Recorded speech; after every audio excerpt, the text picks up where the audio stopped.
થરાદ તાલુકાના કરબુણ ગામે રાત્રિના સમયે એક યુવકની હત્યા કરવામાં આવી હતી। આ ઘટનામાં થરાદ પોલીસે ગણતરીના કલાકોમાં જ ગુનાનો ભેદ ઉકેલી 3 આરોપીઓની ધરપકડ કરી છે।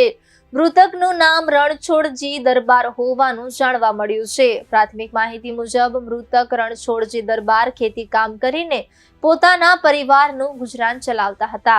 આરોપીઓએ તેમને ઊંઘની ગોળીઓ ખવડાવી સુવડાવી દીધા બાદ રાત્રિના સમયે કુહાડાના ઘા મારી મોતને ઘાટ ઉતાર્યા હતા। ઘટનાની જાણ થતાં જ થરાદ પોલીસ તાત્કાલિક ઘટના સ્થળે પહોંચી હતી અને તપાસ હાથ ધરી હતી। પોલીસે ગુનાની ગંભીરતાને ધ્યાનમાં રાખીને અલગ ટીમો બનાવી તપાસનો દોર ઝડપી બનાવ્યો હતો। મૃતદેહને પોસ્ટમોર્ટમ માટે થરાદની સરકારી હોસ્પિટલ ખાતે ખસેડવામાં આવ્યો હતો।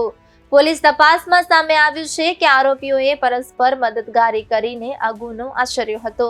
થરાદ પોલીસે આ મામલે 3 વ્યક્તિઓ વિરુદ્ધ હત્યા અને ગુનામાં મદદગારીનો ગુનો નોંધી કાયદેસરની કાર્યવાહી હાથ ધરી છે।